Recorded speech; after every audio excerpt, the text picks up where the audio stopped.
Entonces acá la principal repercusión de la falla cardíaca izquierda es a nivel pulmonar.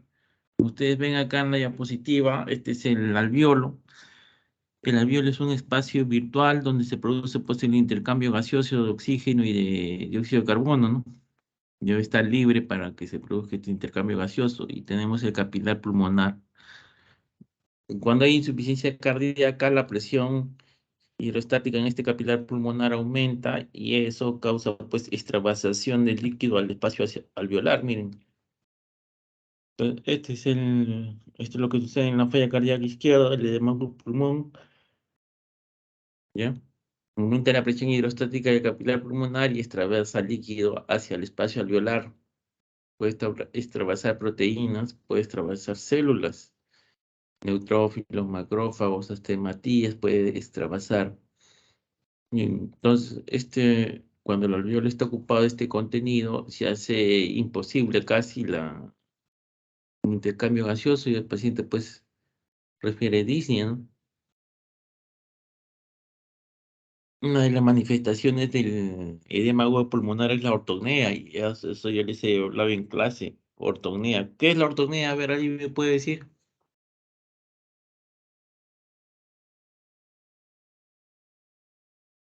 ¿No hay quien me puede Es decir el qué es la paciente que ortopnea? no tolera el decúbito acá.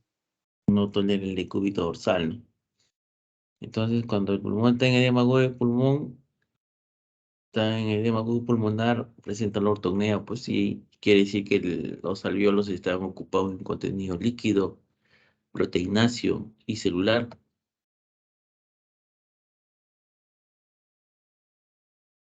Entonces, esta es una figura, acá tenemos el ventrículo izquierdo, la aurícula izquierda, normalmente el ventrículo izquierdo se contrae y eyecta la sangre hacia la aorta ascendente anteroradamente.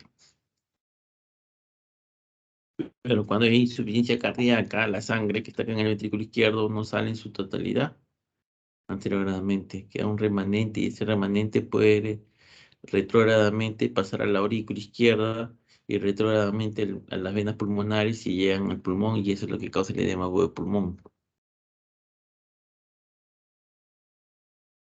Entonces acá, esta es la falla cardíaca izquierda, aumenta la presión de la aurícula izquierda por el flujo retrógrado, también aumenta la presión del capilar pulmonar por este flujo retrógrado por las venas pulmonares. En fase intersticial se calcula que tiene más de 18 milímetros de mercurio y en fase ya alveolar más de 25 milímetros de mercurio, ¿no?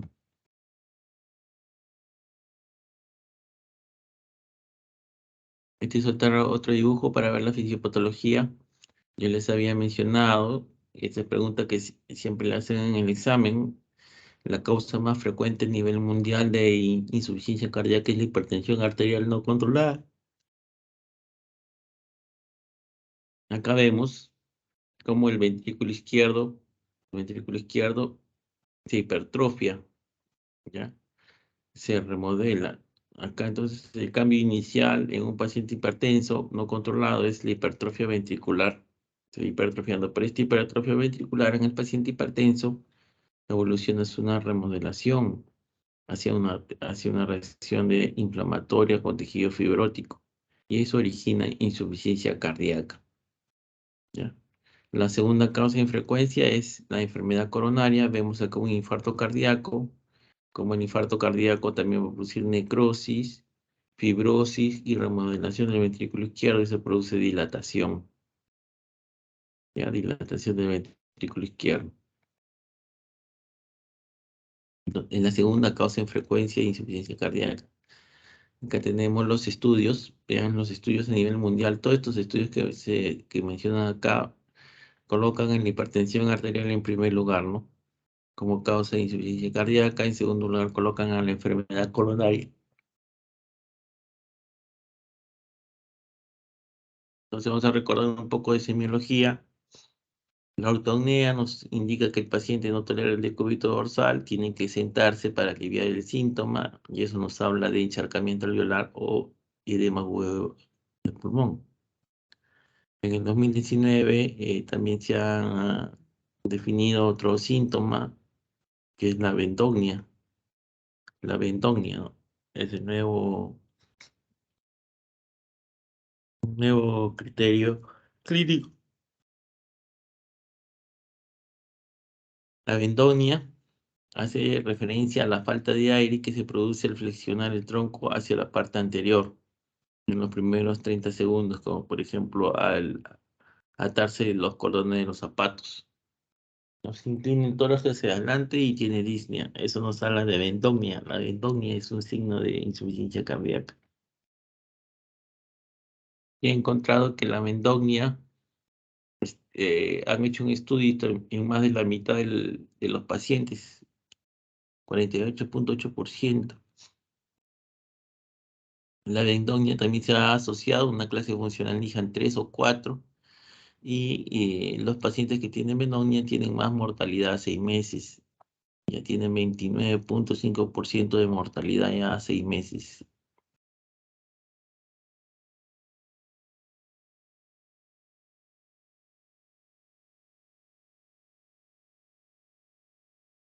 También pueden presentar disnea paroxística nocturna. Ustedes saben que al decúbito dorsal aumenta el retorno venoso y el paciente se despierta súbitamente disnéico y con tos.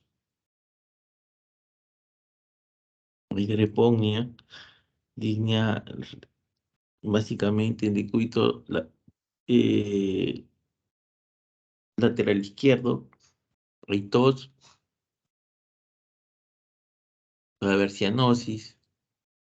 Ya no confundir con la cianosis que se produce por vasoconstricción periférica, puede haber síncope. Esto es lo que yo les decía, ¿no? Cuando uno examina el pulmón y estamos pensando en congestión pulmonar o en edema agudo de pulmón, vamos a encontrar crepitantes en 2/3 inferiores de ambos campos pulmonares, vamos a encontrar sibilancias también difusas en ambos campos pulmonares y vamos a encontrar crepitantes en 2/3 inferiores de ambos campos pulmonares, roncantes también vamos a encontrar difusos en ambos campos pulmonares. Entonces, eso es lo que vamos a hallar en el examen físico respiratorio. Vamos a encontrar pulso alternante también. O sea, ¿no? Yo le decía que cuando el paciente está en insuficiencia cardíaca se activa un estado catabólico y el paciente pues entra a una caquexia, ¿no? Puede presentar hipotensión arterial, la éstasis sanguínea puede producir fenómenos trombóticos. También puede producirse la respiración de Chern-Stokes. Estos son todos los signos semiológicos que hay en la insuficiencia cardíaca, no pulso alternante, está en taquicardia sinusal, hay taquimia, hipotermia, diaforesis, cianosis. Entonces, para entender el tratamiento, tenemos que ver las dos cascadas fisiopatológicas que se activan en insuficiencia cardíaca. Son dos. Una es para empezar, antes esto, explicarles es que la fracción de eyección del ventrículo izquierdo es un dato que se obtiene mediante el estudio de ecocardiograma. Ya, la fracción de eyección normal de un corazón que se contrae enérgicamente es que tenga más del 55%. Más del 55%, más del 55% de fracción de eyección, quiere decir que el corazón contrae bien. Si yo le hablo de 30% de fracción de eyección del ventrículo izquierdo, ya quiere decir que está en insuficiencia cardíaca. Ya, y cuando la fracción de eyección disminuye, se activa un mecanismo para el sistema renina-angiotensina-aldosterona que va a retener agua y sodio, básicamente. Y la retención de agua y sodio nos va a dar los edemas, la hepatomegalia, la agitación yugular, la disnea y la cardiomegalia. También se activa el mecanismo adrenérgico, ¿ya? Que nos va a dar la palidez, la diaforesis, piloerección y taquicardia, ¿no? Ambos, la taquicardia y la cardiomegalia, nos llevan al ritmo de galope, que es la tríada clásica, de la insuficiencia cardíaca. Taquicardia, ritmo de galope y cardiomegalia. Entonces, el tratamiento está dirigido a inhibir estas dos vías. Ya damos beta bloqueadores cardioselectivos para inhibir el mecanismo adrenérgico. Ya, beta bloqueadores cardioselectivos. ¿Qué beta bloqueadores damos? Damos atenolol, damos metoprolol y damos bisoprolol, ¿ya?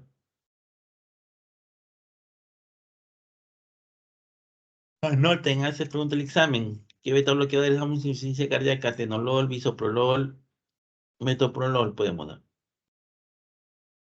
También damos un beta bloqueador que es antagonista alfa y antagonista beta, que es el carvedilol, es el único que utilizamos. Carvedilol, es antagonista alfa y antagonista beta, para inhibir la vía adrenérgica.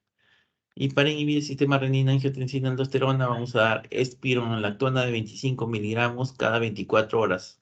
Anoten que te pregunta el examen. Damos para inhibir el sistema renina-angiotensina aldosterona, damos espironolactona de 25 miligramos, podemos dar hasta cada 24 horas, podemos dar hasta 50 miligramos cada 24 horas. No confundir con la espironolactona que se da para la cirrosis. En la cirrosis damos 100 miligramos cada 24 horas, 200 miligramos cada 24 horas de espironolactona en los pacientes con cirrosis. No confundan. En insuficiencia cardíaca solamente damos 25 miligramos de espironolactona cada 24 o 50 como máximo cada 24.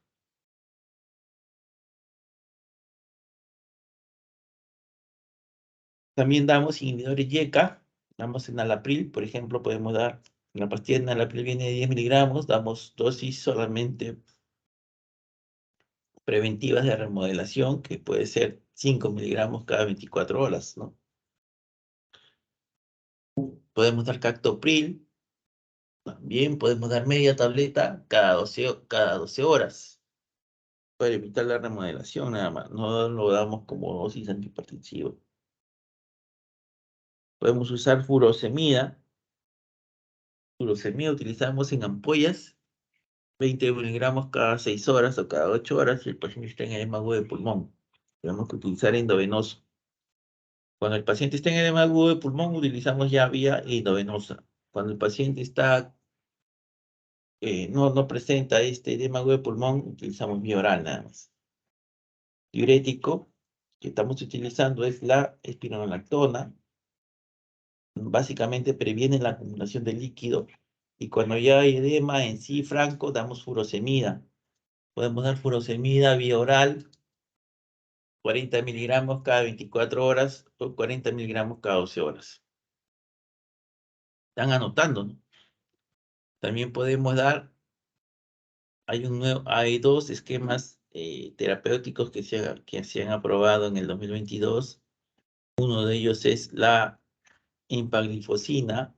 La empaglifosina de 10 miligramos cada 24 horas, podemos darla.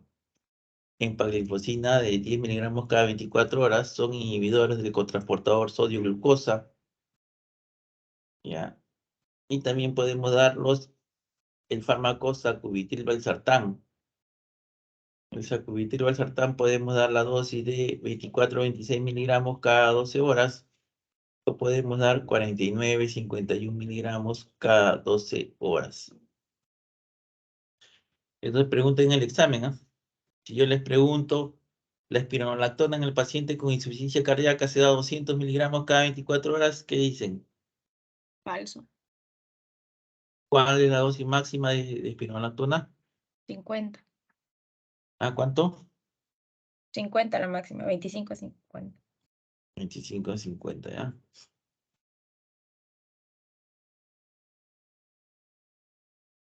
Muy bien, avanzamos entonces.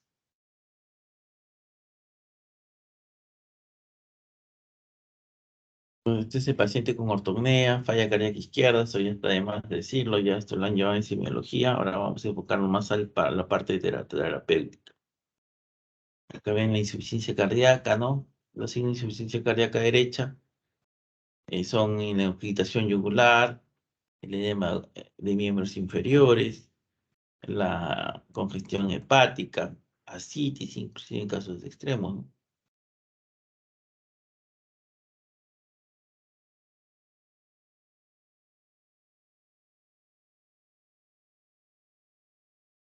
Voy a pasarlo ya.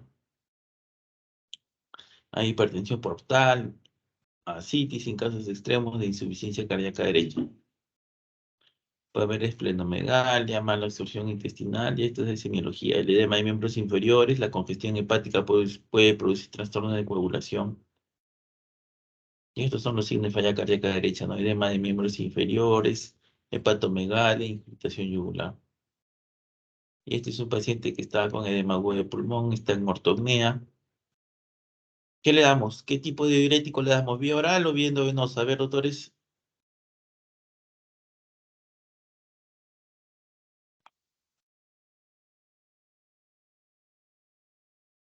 Sería vía endovenosa, doctor. ¿Cómo le indican a este paciente el diurético? A ver, como que les he dicho. Endovenosa, doctor. ¿Qué diurético? Furosemida. ¿Qué dosis?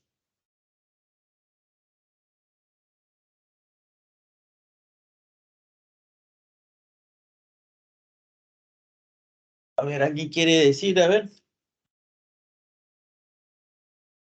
40 miligramos. 40 miligramos, doctor.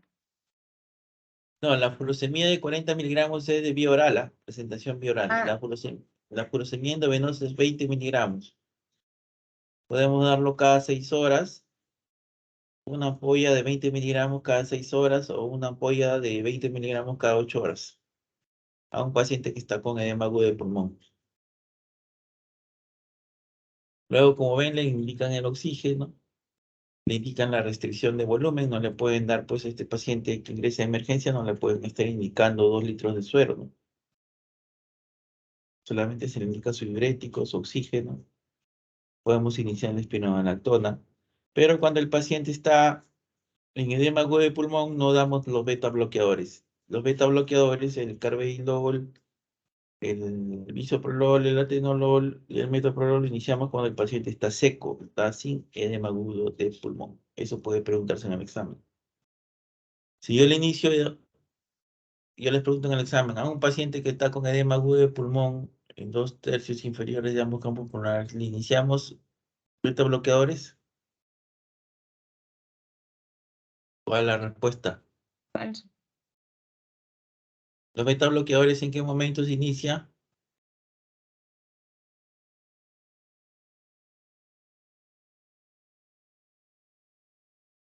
Con manifestaciones adrenérgicas. Los beta bloqueadores inician al paciente con insuficiencia cardíaca cuando este está seco. No hay edema agudo de pulmón, no hay edema de piernas. ¿Quedó claro hasta acá?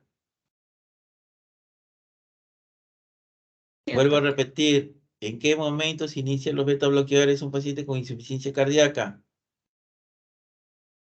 A ver, ¿quién me dice?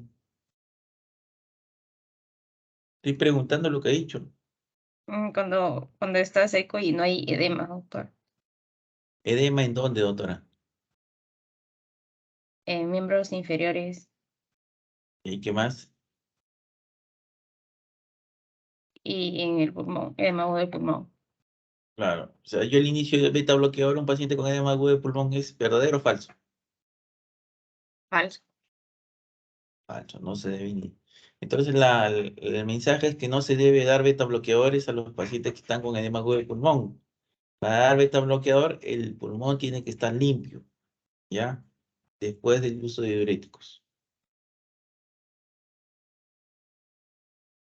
Estas son las recomendaciones de la guía AJA del 2022. Son algunas recomendaciones diagnósticas y terapéuticas. Vamos a tratar de repasar en un punto de ellas.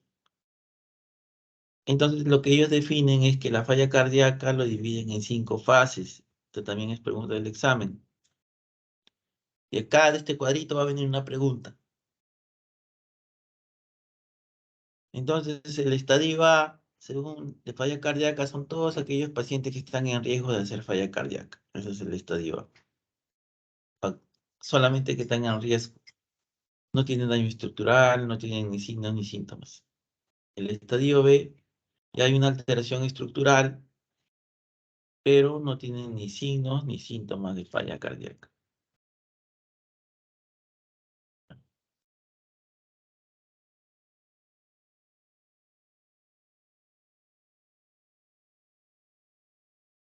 En el estadio C, ya el paciente está sintomático, y ya tiene daño estructural. En el estadio D, el paciente ya está con una sintomatología severa en reposo, a pesar de la terapia médica máxima que damos, tiene alteración estructural avanzada y ya requiere uso de inotrópicos como dobutamina, noradrenalina, levosimendan, y ya también, aparte, puede requerir asistencia circulatoria con balón de contrapulsación, los dispositivos pues, que se utilizan, ¿no? Para de puente, para trasplante, ¿no? Para la falla cardíaca. Este cuadro va a venir una pregunta.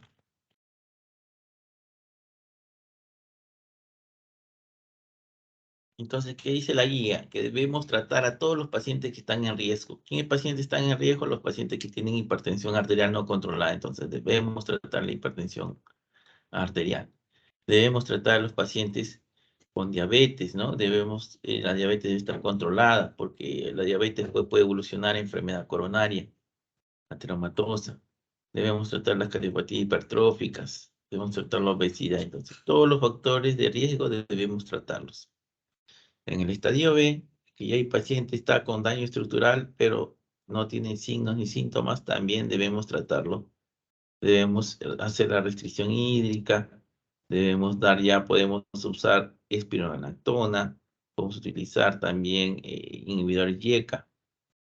Y en estadio C, ya cuando el paciente está con la fracción de eyección disminuida, ya tiene síntomas y signos de alteración estructural, acá utilizamos YECA, ARA2, podemos utilizar el sacubitril valsartán, podemos utilizar la empaglifosina, podemos utilizar el antagonista receptor de mineralocorticoide, que es la espironolactona.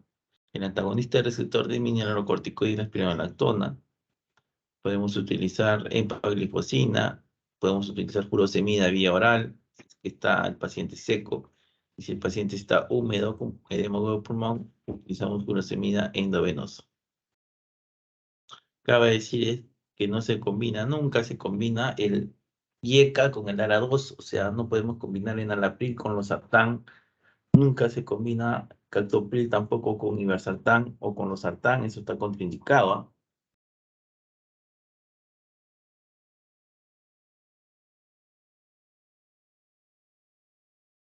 Y en el estadio de ella, pues, utilizamos dispositivos de asistencia ventricular y va a trasplante cardíaco.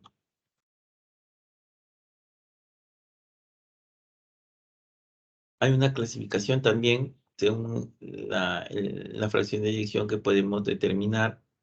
Cuando la fracción de eyección es menos del 40%, hablamos de insuficiencia cardíaca con fracción de eyección reducida. También podemos hablar de falla cardíaca con fracción de eyección intermedia cuando está entre 40 y 49%, 41 y 49%, y fracción de eyección preservada cuando esta tiene más del 50%. Cabe decir que el tratamiento de elección, cuando la fracción de eyección es preservada mayor al 50% y el paciente está es el diurético. Ustedes se dirán, ¿por qué se presenta esto? Podemos tener insuficiencia cardíaca con fracción de eyección reducida, menos del 40%, ¿no? Y damos pues acá espironolactona, empaglifosina, sacubitril, valsartán, damos enalapril, captopril, losartán, irbesartán, todos esos fármacos podemos administrar. Damos bisoprolol, atenolol, metoprolol, carvedilol. Podemos utilizar en el paciente que tiene fracción de eyección reducida a menos de 40%. Acá el principal fenómeno fisiopatológico es la disfunción sistólica. La sístole es inadecuada, el corazón no contrae. Pero conforme pasan los años, todos los órganos envejecen. Y hay uno de ellos es el corazón. Entonces se presenta una disfunción diastólica. Diastólica quiere decir pues que lo normal es que una persona joven, cuando la sangre ingresa al ventrículo izquierdo, haga un compliance, se distienda, sea el tejido elástico, eso es lo normal. Pero conforme pasan los años, el ventrículo izquierdo se pone duro, se pone rígida la pared del ventrículo izquierdo, y eso se llama disfunción diastólica. Entonces, como la pared del ventrículo izquierdo se pone rígida, a la hora que ingresa la sangre al ventrículo izquierdo no hay compliance, no hay distensión, no hay elasticidad. Entonces ingresa poca sangre al ventrículo izquierdo y el remanente, el exceso que quedó, se regresa a la aurícula izquierda, se regresa por las venas pulmonares y llega al pulmón y produce hemago de pulmón. Entonces, cuando hay disfunción diastólica, se produce falla cardíaca. Y ya en estos casos estamos hablando de falla cardíaca con fracción de eyección preservada mayor de 50%. Acá, cuando tenemos insuficiencia cardíaca con fracción de eyección preservada, el tratamiento de elección es el diurético. El diurético. ¿Ya? Entonces acá tenemos un algoritmo. Cuando nosotros tenemos un paciente en emergencia y llega por disnea y no sabemos de qué causa de la disnea, si es cardíaca o es respiratoria, las guías recomiendan tomar un estudio de ProBNP. El ProBNP normal, el valor es de 125 picogramos por mililitro. 125 picogramos por mililitro, ya. Este es el ProBNP. Para que sea insuficiencia cardíaca franca con disfunción sistólica, tiene que tener ProBNP por cerca de 2000 para arriba, ¿ya? Pero recomienda que cuando el ProBNP es mayor de 125 picogramos por mililitro, hacer un estudio de ecocardiograma para ver si tiene realmente falla cardíaca. Recordar también otros factores como la quimioterapia en los pacientes oncológicos, ¿no? Las infiltraciones por enfermedades también como amiloidosis, sarcoidosis, hemocromatosis, la miocarditis, la cardiopatía en periparto, la cardiopatía por estrés, estas cosas, el abuso de sustancias como la cocaína, el alcohol también, las metanefrinas, también te llevan a insuficiencia cardíaca.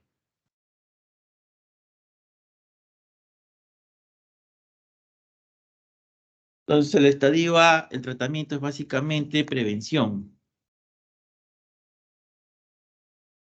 En el estadio B, si hay fracción de eyección reducida, damos IECA o ARA2, ¿no? Menos de 40%. También damos beta bloqueadores en el estadio B, si la fracción de eyección menos de 40%. También podemos inclusive colocar dispositivos eléctricos, ¿no? Si el paciente tiene un antecedente de muerte súbita con arritmia maligna, un desfibrilador.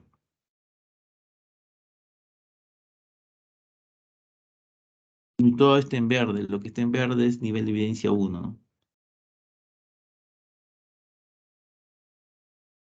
Acá tenemos el estadio C, ¿no?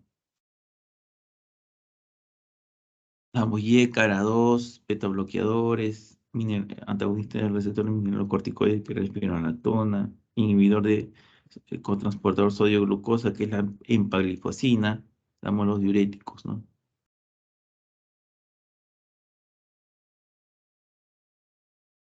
Y acá en el estadio D, pues ya cuando no responde a la terapia farmacológica, ya el paciente tiene que ir a trasplante cardíaco, ¿no? En el estadio D, el tratamiento es trasplante cardíaco. Si yo les pregunto en el examen, en el estadio B, se indica trasplante cardíaco, ¿qué dicen? O en el estadio A. Falso. En el D. Trasplante cardíaco, ¿en qué estadio se indica? D. ¿En qué? En el D. En el D. Estas son las dosis de los fármacos que podemos utilizar. Leanlo de acá, y acá viene otra pregunta. Dosis inicial y dosis máxima. El bisoprolol, cuando lo iniciamos, damos una dosis mínima, 1.25 miligramos cada 24 horas, y después de 2 semanas progresivamente podemos ir aumentando la dosis, duplicándola hasta llegar a un máximo de 10 miligramos al día. Igual lo mismo para el carvedilol, para el metoprolol. Estos son los fármacos que podemos dar en falla cardíaca.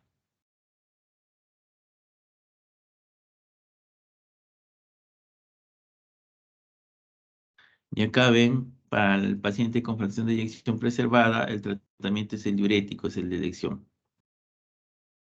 También tenemos los pacientes con shock cardiogénico.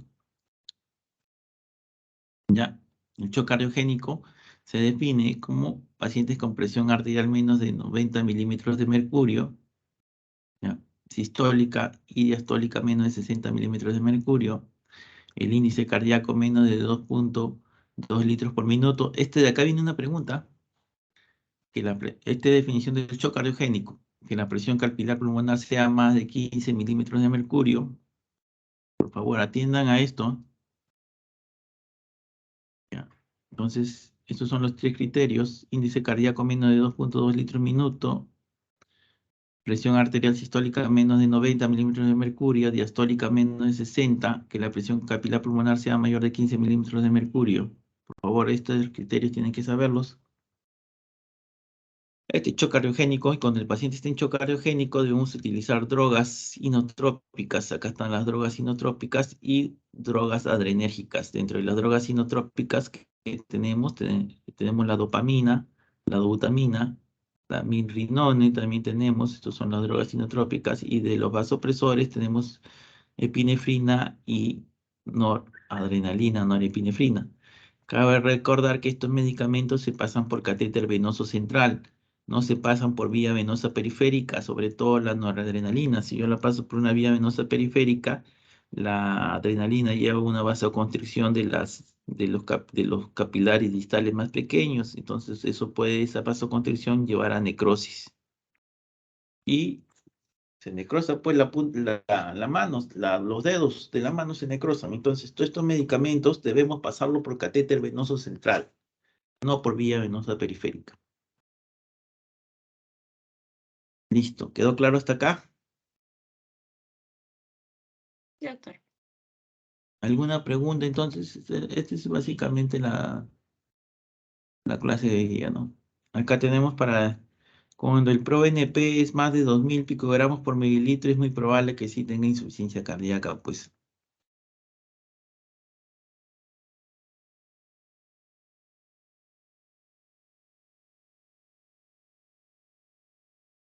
La espironolactona, no se olviden, la dosis. La dosis máxima es 50 miligramos al día y siempre lo damos cuando la depuración de creatinina pues es mayor, la tasa de filtración hormonal mayor de 30 mililitros minuto y el potasio menos de 5. No se da si el potasio sérico es mayor de 6.000 equivalentes y la tasa de depuración es menos de 30 mililitros minuto. Los beta bloqueadores, ya, no se olviden, no se da beta bloqueadores a pacientes que están en edema agudo de pulmón, ya, no se da. Para dar beta bloqueadores el paciente tiene que estar seco. Tenemos los beta bloqueadores que utilizamos, bisoprolol, carvedilol.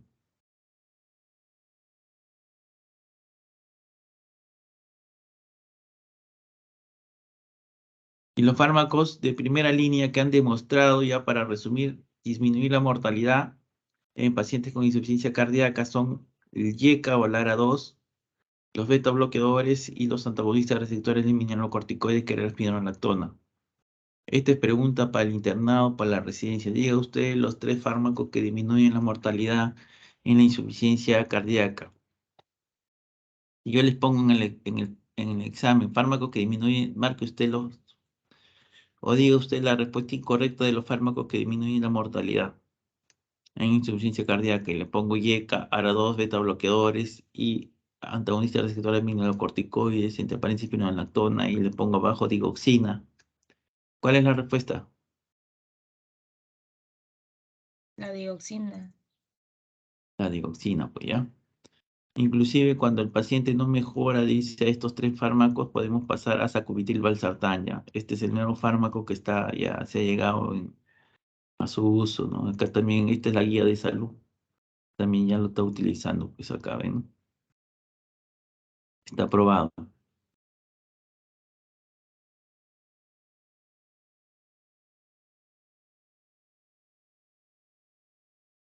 Este es el sacubitril/valsartán, la dosis que se utiliza. No se olviden.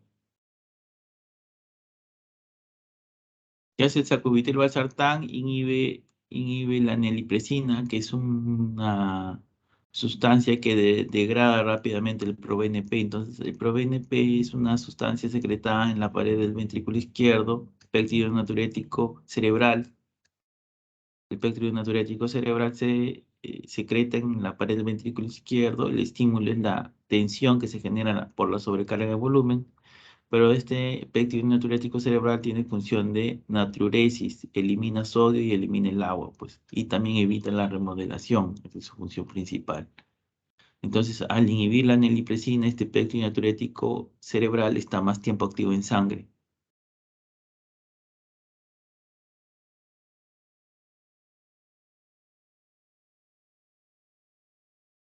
Otra cosa importante, no se deben utilizar AINES, diclofenaco y ibuprofeno en pacientes con insuficiencia cardíaca, tampoco inhibidores de la COX-2, celecoxib, meloxicam, eso tampoco se debe utilizar. Las glitazonas ya se quitaron del mercado, no se utilizan. No se recomienda combinar ARA2 con un YECA, eso tampoco se debe hacer porque así por hiperpotasemia y disfunción renal, el paciente se muere. No debemos utilizar verapamilo ni diltiazem en pacientes con fracción de eyección reducida, también en pacientes de nicho cardiogénico. Esto de acá les voy a preguntar en el examen. Fármacos que no se utilizan en la insuficiencia cardíaca con fracción de eyección reducida. Y listo, acabó la clase. ¿Alguna pregunta?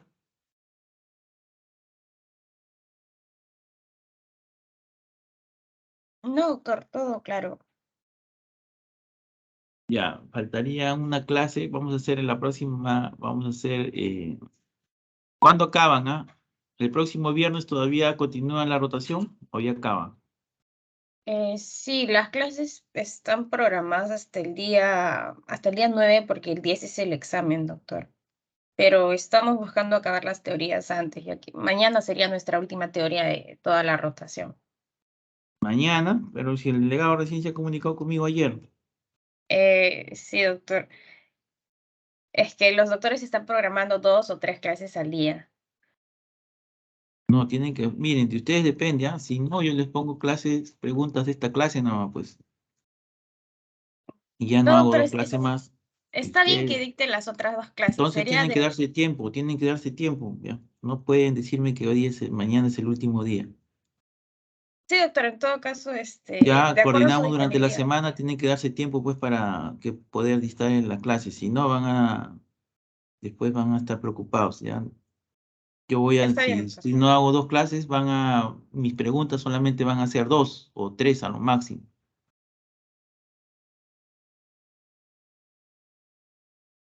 Ya que me escriba la delegada para ponernos de acuerdo para hacer las otras clases. Está bien, doctor. Ya, listo, doctores, me despido, gracias. Muchas gracias, doctor. Ya hasta luego.